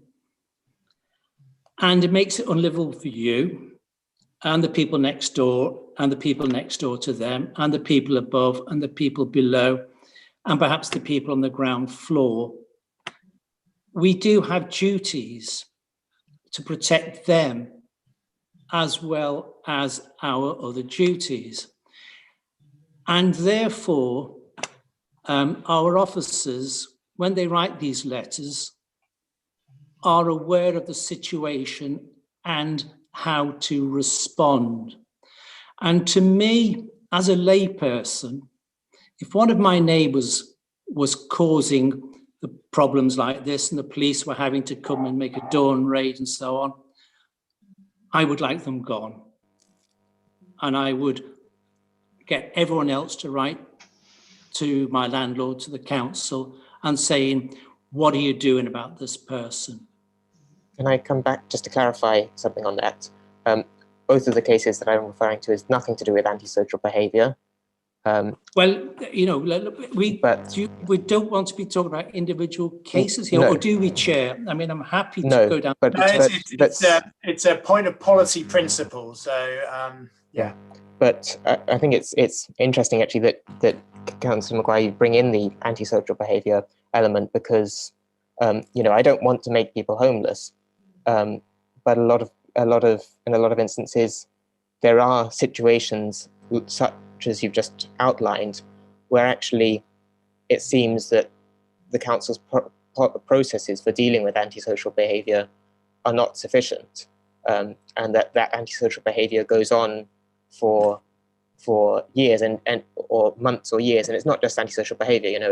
It's all times of day and night. And yes, and when this happens, the local authority has certain duties and certain limitations to its duties and powers. We are not the police. We are landlords, and in those cases, we have to follow the law as applies to all landlords, and we have to get possession. And I must say, I'm very pleased. It was maybe only a couple of months ago, or no, it was a little bit longer because we were still in lockdown. Although there was a general order went out, this authority as a landlord did manage to get a court order in a case because of the behaviour. So if you've got, I would say, because I don't want to drill down to individual cases, if you have a problem and you feel that it's not being dealt with adequately, then please get in touch. But remember that most of this behaviour is a police matter. We will carry out all our duties and more as a landlord. And on that, presumably we have different duties as a landlord as we do as an authority that's responsible for housing the homeless. And we mustn't lose sight of the fact, I guess, that those can, to the layperson, feel incompatible with each other. But nonetheless, the council will act on both sets of duties depending on the circumstances. Yes, I think also there's a big issue here to do with, Chris has mentioned this in his initial report, to do with complex needs, and quite often there are incredibly complex issues and needs, and a multi-agency approach is required. But without looking at a particular situation, I'm not going to be able to help. But on the other hand, I don't think it's for Scrutiny to start drilling down it. But it's up to you, Chair. Yeah, if I can just come back. Yeah. Chair. Councillor Maguire will know that we have been in touch about the antisocial behaviour issues many times, but just to come back on the intentional homelessness issue, which is what I really want to focus on here. As I said, the cases that I've come across have not been anything to do with antisocial behaviour, and so it's more about a case of how does the council communicate that, and I think that maybe this can be a recommendation that we look at how we communicate the risk of being made intentionally homeless, to make it clear that the council is actually in a position of offering advice, if that is the case, and not making a threat, because that can be how it comes across. Chair, if I can just say that perception of threat, and I'm not belittling perception as a psychologist, but perception of threat is not necessarily the same as threat. That doesn't help much when people are in very stressful circumstances. Well, again, we can talk about situations.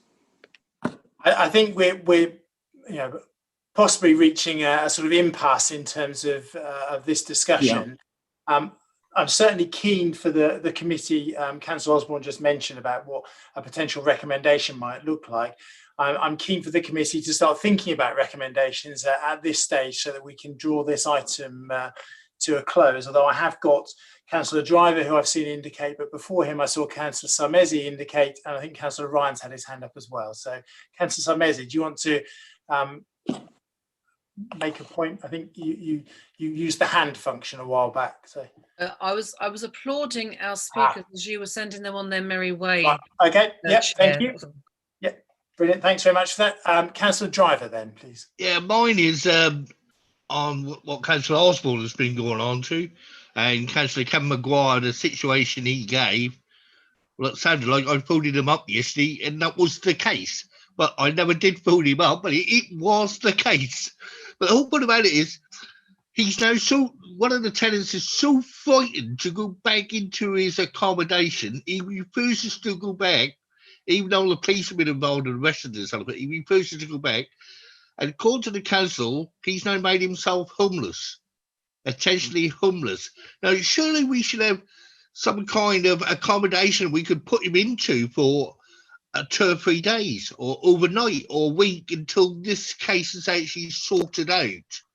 It seemed to me that when people are frightened, they daren't go back into their accommodation, and the police have been called, the blokes have been arrested 2 or 3 times, all the other tenants are scared as well. But this one will not go back in his flat, and he's living on some of his friend's couch. The council will give him no help at all because he's declared himself homeless. And this is the same thing that Jamie was going on about. I just think that the council, I know there are people play the situation and say everything happened like this, trying to get a move out of a house they don't like or stuff, but he's lived there for a few years. Again, I know we can't get involved in specifics, but a sort of, I guess the point there is there an opportunity to provide some sort of respite accommodation while someone is experiencing some form of issue where they currently are? I suppose, sorry to sort of jump in, I suppose we've also got to think about who might do that if it's respite accommodation, because the city council isn't the only kind of player in all of this, Keith. So if there are very specific cases like that, then you maybe need to refer them to us, and for us to look at them from a safeguarding perspective, working with our colleagues at the county council, or public health. So it's just kind of understanding that thing in the round. So I think that you want to kind of tell us about that case. I have done offline. Okay. I have done. Okay, and is that to Lee? And I'll pick that up. I'll pick that up with you afterwards. Yeah. Yeah. Okay. Okay. Thanks for that, Nikki. I've got Councillor Ryan. Then I'm going to bring Councillor Osborne in again. Then we'll see if we can get some recommendations. Yeah, Chair, it's my suggestion. We've given this a really good airing for the best part of 2 hours now. I think we ought to go the recommendations. Every councillor's had a chance to make their points and have a say. Can we get the recommendations on board and start to move that way? Yeah, absolutely. Let's start hearing some recommendations. But Councillor Osborne, your point, and then we'll have some recommendations. Well, mine was actually going to be a recommendation, which is to look at the council's policies around intentional homelessness, from both what Councillor Driver have said and what I've said, that it seems that it is an area of the council's work that needs to be looked at. And it's a shame that Councillor Maguire is now left. Okay, thank you. There was an offer of training from Chris that I've noted down as a sort of possible recommendation. I'm afraid I forgot to note down exactly what the subject of that training specifically related. It was about approaching people who are on the street and giving them advice. We can certainly arrange something online with teams and everything. If there's enough people interested, we could certainly provide some advice and guidance if that's required. Yeah, I think that would be very helpful. Other Councillor Giles. Thanks, Chair. I mean, Chris is to answer really, but with regards to Jamie's point about those who are deemed to have been intentionally homeless, I mean, the council obviously is obliged to process homelessness applications in accordance with Part 7 of the Housing Act 1996, as amended by the Homelessness Reduction Act. And intentional homelessness is a legal term commonly found within that legislation. So while I agree with Jamie, I don't really like the term. It does have strong legal consequences. So, I'd be disinclined to not tell not tell tenants what the legal consequences might be. Even if we were, and hopefully I'm sure we are going above and beyond that to provide discretionary support and meeting our more limited obligations under the Homelessness Reduction Act to support those people. Okay, thank you for that. I've got Councillor Samesi and then Councillor Osborne, please. I'm wondering if we know the size of the problem. So, in the last 12 months or 2 years or whatever, how many people have had this kind of letter or communication, and a little bit of not individual names or anything of that nature, but some sort of demographics, sort of a breakdown. Is that something that we should be asking for as well? I don't know.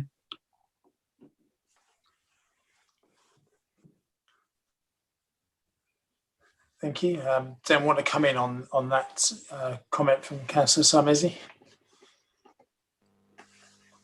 Okay. I think it's worth finding out.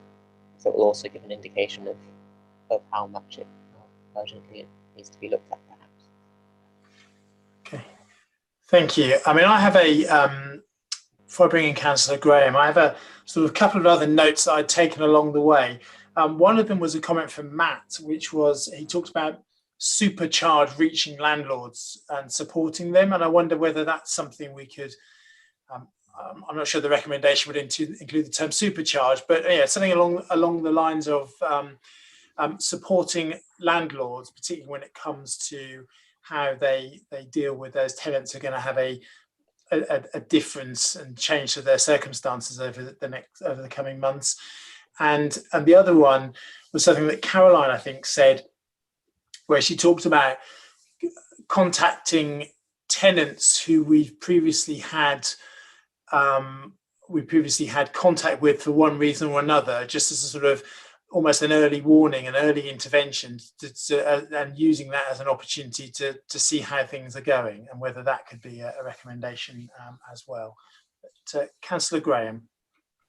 Thank you. I was also going to refer back to what Caroline said, because when she was asked, is there one thing that we should do, one extra thing we should be doing, and she said about doing preemptive work, and she suggested that we use the maps that we map where we have road landlords, where we've issued improvement notices, and then Matt chimed in with also where we know that there are problems at school, and I thought maybe GP referrals as well. So I wonder if maybe we could work with county to map where we find people who need that preemptive work, and maybe put something on the website, or just make it widely known that this is where you go for help when you're at risk. And I know people will go to shelter, and we could perhaps accept shelter referrals from the various advice agencies like shelter. So we have a picture of the problem kind of before it becomes a crisis. Yeah, no, support that. Any other suggestions for recommendations at the moment? I'm hoping that Lucy's possibly noting these down and they'll appear on the screen at some point. But Councillor Osborne, then Councillor Carlo, please. Thank you. I didn't actually get a chance to ask Chris about this earlier, but when it comes to the 7-day-a-week food provision, I would like to ask whether the volunteer groups that are already providing food at the Haymarket will be involved in that and engaged in that. Yeah, no, happy to answer that. So the job, one of the areas of work that particular role will be is to reach out to everyone who provides food within the city. And so, yes, we'll be looking to encourage people to bring food provision indoors, obviously where it's safe to do so. So yes, absolutely, everyone. So, and we are talking, certainly within the council and certainly through partners to other groups that are out there. So yes, absolutely. So I don't know if that's needed as a recommendation or if it's just already in there. I think it's already happening. Jamie, we've recently engaged again with some of the other food providers, so we're engaged with nearly everyone across the city now. So I know, and Kate Price's team have been helping out with that engagement, haven't they, Chris? So that's already occurring. Okay, I had heard Correct. from some people earlier this week that they hadn't had any engagement. So Oh no, that is not correct. I think it may well be that there's been a lag and Kate's not got hold of them, but they've reached out to us and we've reached out to them, I believe, Chris. Yeah. Okay. So you're absolutely right, Nikki. Yes, there's also a food network within the city which Kate set up, and there's a really wide number of providers out there, and we're trying to link in with all of them as much as we can. Okay, thank you for that. Councillor Carlo, please. Yes, thank you, Chair. Yes, to pick up a point made by Councillor Graham, and that is to ask officers to inform ward councillors of temporary provision for homeless people in our wards. I had a similar case, but in my ward, a very large problem, and the council officers were not willing to provide information. All the information came from the police, and that didn't seem right, really. So yes, for officers to be open and transparent with councillors, and to give us information before problems start to arise, which they can do. Can I speak against that? I believe that would be a very active idea to go out to. Are we being shut down? No, we're just getting the recommendations on screen, Councillor. Yeah. Recommendations on. I don't think that would be a very good idea if the council spent all their time and money to find out where they're moved to and get in touch with all the councillors. I mean, unless you, I know they're going to inform you and stuff, but I believe that might cause more trouble than not. So I would probably be against that. Yes, I agree with you. Because you shouldn't say, oh, there's a problem area because the streets have been moved into accommodation. No, I agree with you about individuals, Keith, and individual houses. I'm talking about large concerns. So a very large hotel in my ward was used, and there were complaints from residents all round about, and the police were called out several times a day throughout lockdown. And but although the city council had put provision in place, the other councils have not. But even if you knew, Denise, that wouldn't have made any difference, would it? Well, it would have done, because I would have had a better contact post the lockdown. I wasn't informed what was going to happen next, and the police were able to give me the contact at the hotel, the company running the concern, but the officers were not, and I wasn't going to pass on the information to any members of the public. It just helps us as ward councillors to know what's going on when residents contact us to complain about it. Could I just come in on this? Would that be okay, James? Yeah, I've got. I know I've got Councillor Sarmezi who'd indicated first, then Councillor Osborne, and then if I'll take you, because I think everyone wants to speak on this particular item. I think Councillor Sarmezi. Hi, can you hear me? Yep. Good. Yeah, I sort of understand what Councillor Carlo's saying, but there's a real danger that we stigmatise people that are homeless, and we sort of almost work from the preconception that if we have some sort of provision for people that are leaving prison and are homeless, automatically we should be anticipating, problems, etc., etc. I mean, I've got concerns about that drifting into that. That's all. Thank you, Chair. I'm muting now. Thank you, Councillor. I absolutely echo those concerns, particularly the reference there to people who are leaving prisons. And I know that many of the issues that we've heard when organisations have wanted to put facilities for those who've left prison in their areas. And so that doesn't sit well with me. But Councillor Osborne and then Councillor Fulton McAllister, please. Thank you, Chair. Yes, I mean, I agree with Councillor Salmasi's sentiment there, absolutely. But I think that can also be a reason for information, and that information can be used to counter that stigma in certain cases. And I think it's sometimes a question of scale and the kind of provision. You know, if you've got halfway houses that are basically meant to be integrated into an area, that's fine. I don't necessarily, I don't want to necessarily know about that, or I don't think it's necessarily appropriate for that to be shared. But if there's perhaps larger scale managed accommodation, it can actually be really helpful for ward councillors to have the contact details for people managing that accommodation, so that we can speak to them about concerns that residents, the sort of neighbours raise. And in my experience, the managers have been very actually keen to hear what neighbours think and to engage with neighbours, and having a sort of point of contact actually just saves time and makes it easier for everyone, including the people who are in a temporary accommodation. Okay, thank you, Councillor Osborne. Councillor Graham, Councillor Fulton McAllister, then Councillor Graham, and then Councillor Ryan, please. So I wanted to echo what Jane had said regarding stigmatising people, because while I don't think any current councillors on the council would do this, there are councillors who may well have been councillors in the past who may decide that actually it would be a good opportunity to win votes by running a campaign against having a place where homeless people are temporarily housed.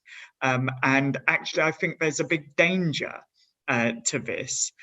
We're very fortunate in Norwich in that we don't have any Conservatives on here, but there would potentially be a lot of Conservative voters, a lot of voters of all of our parties actually, who would get behind that type of campaign. And it is quite a worrying idea that we'd give councillors specific locations where these were going to be based, because then we could end up in a position where a political party of any colour, for opportunistic reasons, looks to run a campaign against places being used in their wards, because it would be popular with residents.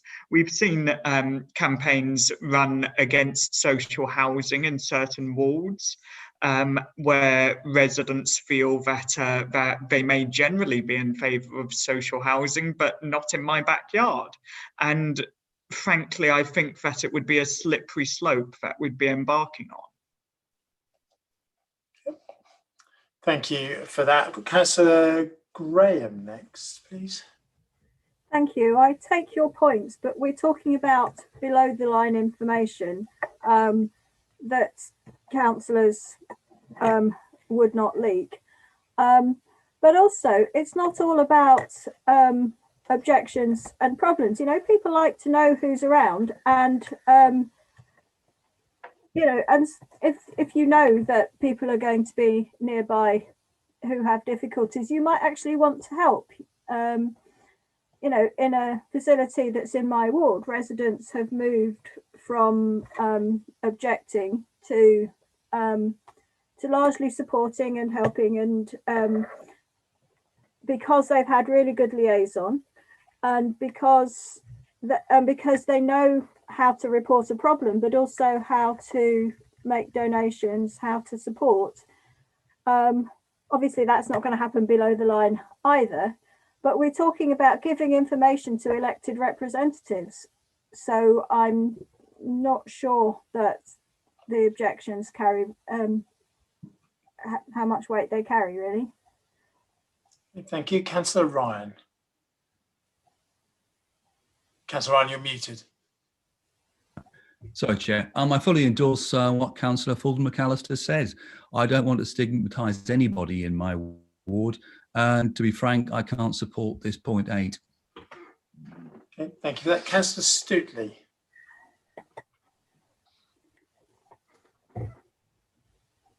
Yes, I mean, the point... Oh, sorry, Councillor Carlo. Councillor Stoutley is next, please. Thank you, Chair. I was looking through these bullet points, and apart from number 8, which I agree shouldn't be on there, these are all tweaks to a system that appears to be working really well. I'd like the committee to consider putting in something about how we acknowledge that the system is working really well and that the officers are doing a fantastic job. Thank you. Yeah. Thank you. As highlighted to us by some of our external speakers, which I think was very gratifying on that particular point. Councillor Carlo, I think you wanted to come in. Yes, just to come back, of course, none of the councillors on the City Council would only want to support rough sleepers and people in difficulties. The point is, it's helpful to have information which I certainly wouldn't publicise, but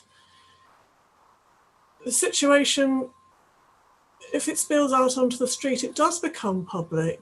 I mean, the situation, not necessarily what's the details, but so sometimes you just can't hide it. And it's just that when people contact you, and the residents who contacted me about the situation were very understanding, but you do feel pretty dim as a councillor if you don't actually know the background, if you haven't been told the scale of what's been agreed, and that actually that the City Council had offered support, but that external parties had not offered support, and that's where some of the difficulties came about. And so that's why I'm saying it's very helpful for councillors to have information, because otherwise it would come out. It could come out in any case. Yep. Thank you for that, Denise. So I'm conscious of the time, and also I know some members have left already, and we've got other members who I know need to leave. So I'm drawing this item to a close now. But before I do that, my sense is that members are happy with items 1 to 7 and item 9. But I'm obviously not getting that sense with item 8. If I can have a show of hands for those who wish to see item 8 stay in our list of recommendations. So a show of hands for keeping item 8. Chair, it's just disappeared, and I wanted to see the exact wording because I think it would depend a bit for me on the wording.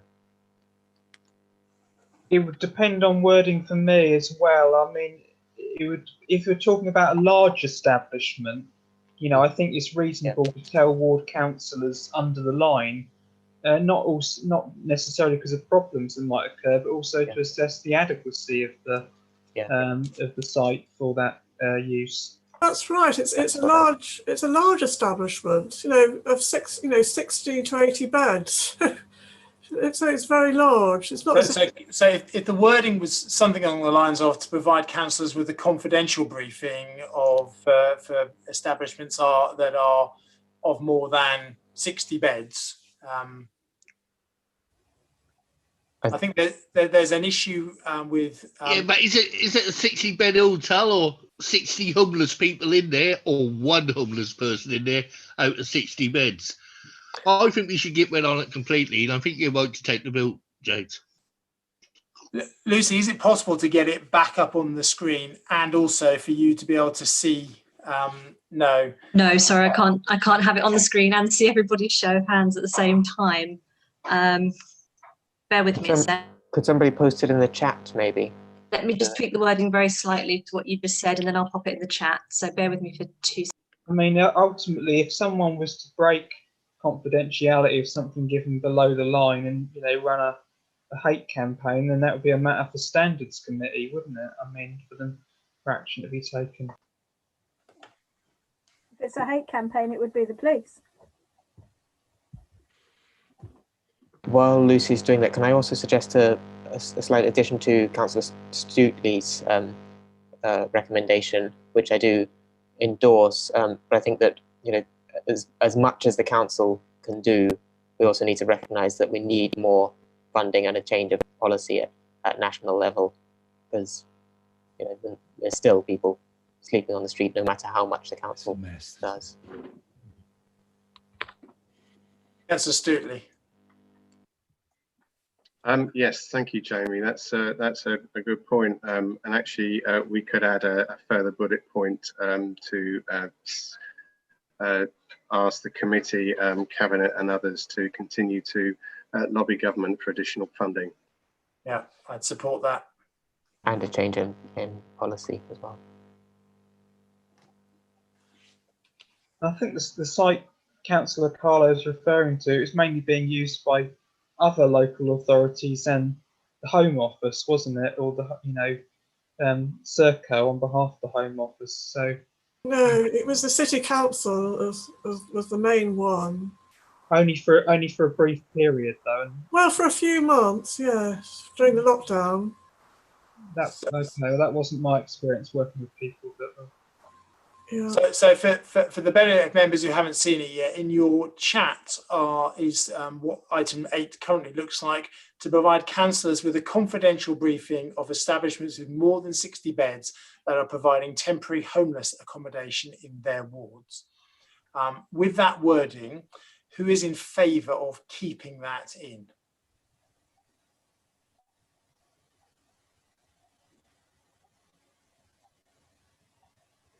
And those against?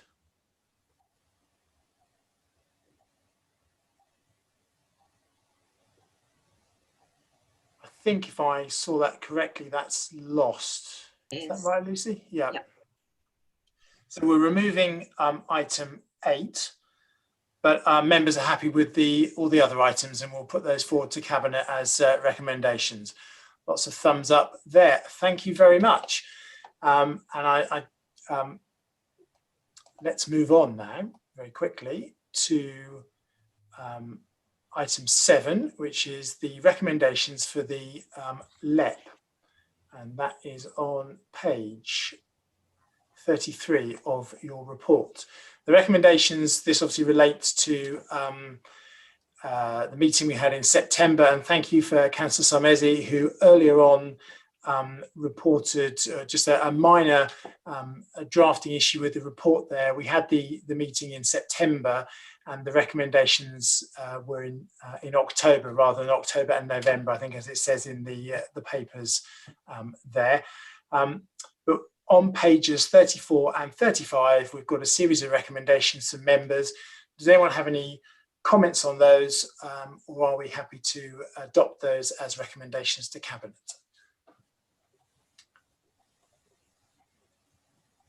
I've got lots of thumbs up at the moment. Councillor Stuteley. Yes, thank you. I'd like to support these recommendations, and in particular reference Councillor Osborne's comments around 4 and 5 about assistance that's available and grants, LEP grants for businesses, and in particular the self-employed support scheme following COVID, where up to 3 million people are not eligible for that support. I'd like to see the LEP provide some additional support for those. So it would be a question really: what support are they providing, and how can they help to increase that support, please? Thank you. Did you, Councillor Stuteley, want the sort of that recommendation tweaked to reflect that specific issue around the self-employed and COVID? Yes, I mean, we could have an additional bullet point under those recommendations, perhaps between 5 and 6 there, that makes a specific point about the self-employment grant scheme. I believe up to 3 million people are not eligible for it and haven't been throughout. The self-employed group is one of the lowest paid already. And those that are not eligible are really struggling. Taxi drivers are amongst those in many cases. And I don't think that certainly the website page that I'm looking at the moment doesn't appear to provide specific funding or specific grants and help. So perhaps a recommendation to add that in as part of their remit. Absolutely, I would certainly endorse that. And for everything that I've seen in the media, it seems to be an absolute travesty the number of self-employed who've fallen through. And actually listening to some of the sort of ministerial answers on that, they almost sort of blinkered in terms of failing to recognise that there are these people by referencing those strands of funding that have been released, but ignoring those people who can't provide the necessary years of accounts or what have you in order to access that. Councillor Stuteley. Yeah, so perhaps also as part of this, the LEP could lobby government to create more targeted support for self-employed. I think that's the problem here. So many people dropped through the net because it wasn't targeted. And it was identified early on that people would miss out, and they haven't changed the scheme accordingly. No, absolutely. Are members happy with the recommendations to be tweaked to reflect those very valid comments there? Just to clarify, would that be an additional recommendation? Yeah, that's fine. Yeah, additional recommendation. Councillor Giles. With regards to Councillor Osborne's seconder, I know we discussed this briefly in the pre-meeting about suggesting a topic for the agenda of SEEP. I mean, isn't it a matter for SEEP to determine its work programme rather than Scrutiny Committee? And don't our recommendations go to Cabinet rather than to another committee? That is correct, Councillor Giles. I think the principle of that recommendation is valid. It might need sort of procedural tweaking in order to make it very clear that we're asking Cabinet to ask one of its committees effectively to consider looking at that. And if we made that tweak, are people then happy to operate on that basis? Councillor Stuteley. Thank you. Again, I absolutely support the recommendations regarding the universal basic income pilot. So I just wondered if we could tweak Councillor Graham's point 2, recommend that a pilot scheme in Norwich to boost local demand, because obviously the local enterprise partnership covers a much wider area. So we'd like to, I'd certainly like to see that in Norwich. Absolutely, keep it local. Yeah. Thank you for that. Any other comments? Lucy, are you in a position to put these sort of revised, tweaked recommendations up on screen just so that members know what they're then signing up to? Just to say that it's good actually to see cross-party support for the recommendations.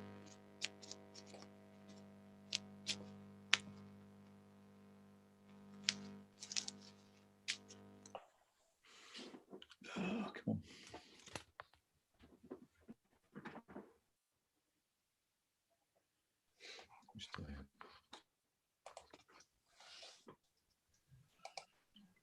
Sorry, give me 2 seconds. I'm having a small technical difficulty.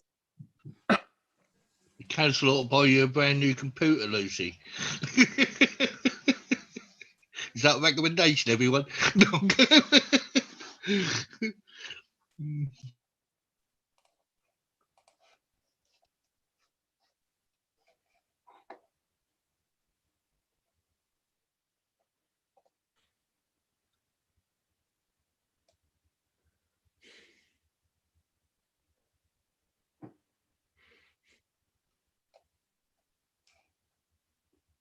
Okay, so we're tweaking that to make it specific how that's going to work.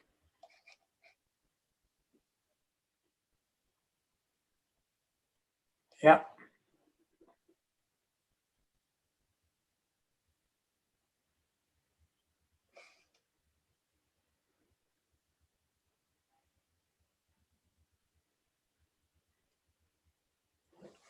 Okay, is everyone happy with those? Leslie's surname needs the E on the end, but As long as mine doesn't have an E on the end. Let's check that. Swap the E's around in the green group then. Yeah, no, mine's good. Okay, so can we take that those recommendations are carried from the committee? Great, thank you. That's various thumbs up.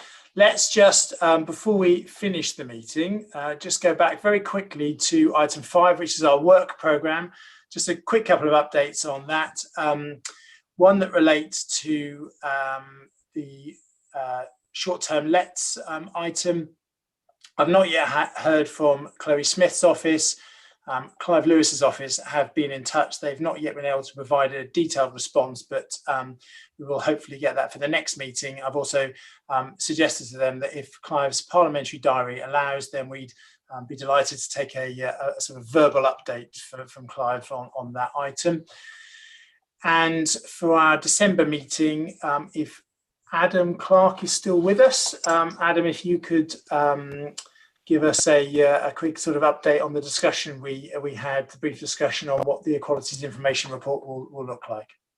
Yeah, so as members of the committee will recall, we had scheduled the annual Equalities Information Report, which we'll be bringing in December. We're also, you'd asked for that work programme item, social inclusion following COVID-19, to be on the work programme as well.